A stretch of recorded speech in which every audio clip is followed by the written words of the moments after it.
All right, let's get right into it. This is the St. Lucie Mets report. Had an off day yesterday. Had a good off day yesterday. St. Lucie, on the other hand, did not have an off day. They played yesterday. They beat Clearwater in their home opener, 6-0. So we're gonna get right into the breakdown of how that score came about. Carson Seymour, the Mets' 6th-round pick from last year out of Kansas State, started for us in his St. Lucie Mets debut. He pitched 4 innings, allowed 1 hit, no runs, 2 walks, 2 strikeouts, and no home runs. Nate Jones, what's up, Jones? came in after him and picked up the win. He pitched 2 innings, allowed no runs, no hits, 1 walk, 1 strikeout, and no home runs.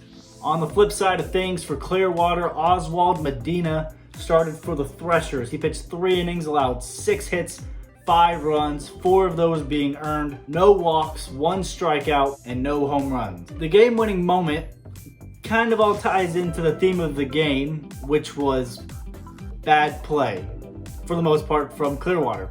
They had 3 errors on the night, and so the game-winning moment, Omar De Los Santos reached on a fielder's choice by the third baseman. Third baseman made an error that allowed Alex Ramirez to score.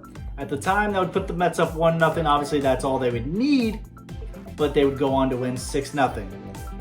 The player of the game. Now, this one was tough for me. This is a tough one because I very well could have given it to Carson Seymour, and I might. I'm very indecisive when it comes down to these things, so I don't know why I do it. Carson Seymour, 4 innings, 1 hit. Good job. I mean, in the first professional game, that's not a bad way to come out for us, and hopefully it'll be good throughout the rest of the year, and maybe we won't even have to see him that whole year. Hopefully he'll go off to Binghamton for his sake, but for ours, we got a real treat there last night.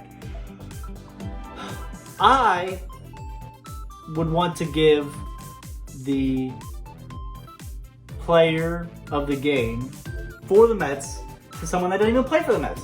I would want to give it to the Clearwater defense. 3 errors allowed us to score how many runs?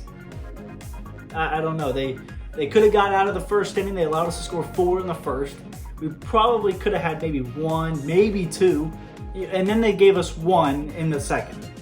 So from there, you're kind of thinking, all right, we could have maybe 1 in the first, 1 in the second, 1 in the third, or 1 later on in the game, and you're thinking it's 3-0 or 4-0 instead of 6-0. That's much more manageable.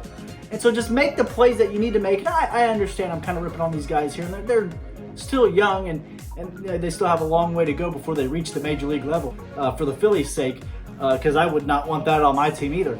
But you got to be able to make these simple plays. You were just making throws that were never going to hit the guy. Everyone was showing up there. I mean, they have some cannons out there, but they're not very accurate. So they got to reel these things in. But in all honesty, Clearwater, they moved to 0-4. The Mets, they moved to 3-1. Clearwater, if that's how they played the past 3 games, and I don't really know. There's probably a reason that they're 0-4. And we'll see how they play tonight. It should be interesting. For my sake, for the fans' sake, for the almost 1,500 people that came last night, hopefully Clearwater will get it together. Hopefully we'll see another good game, and I'm excited. If Clearwater could play as cool as their uniforms are and as good as their uniforms are, we'd be in for a real good show. Final line scores for the teams, though, before we get out of here. I gotta get out of here! Clearwater, no runs on 3 hits, 3 errors, and 7 men left on. They definitely were able to get on base. They just weren't able to convert, especially in the 8th. They had a lot of, they had a big chance there, 1st and 2nd with no men on, and then just kind of fell apart there towards the end of the game and towards the end of the inning. Didn't really put up much of a fight there in the 9th, so kind of went down harmlessly. For the Mets, 6 runs on 10 hits, 1 error, and 8 men left on. So just imagine how much worse they could have been. They probably earned those 6 runs, so you can just take back all the stuff I said about the errors. They probably earned those 6 runs, but in all honesty, we shouldn't, if you just make the plays, then it's probably a 3-0, 4-0 game instead of 6. But the Mets, like I said, improved to 3-1. Clearwater goes down to 0-4. They play again tonight at 6:10 in Clover Park. I'm excited. Will I be there? That's a real good question. Of course course I'm going to be there. Why wouldn't I? It's the St. Lucie Mets. This is the St. Lucie Mets report. I'm running it. Of course I'm going to be there. The real question is, are you going to be there? As always, though, let's go Mets. And I'll see you guys in the next video. Let's try this again. Paper towels. No, still sucks. Goodness.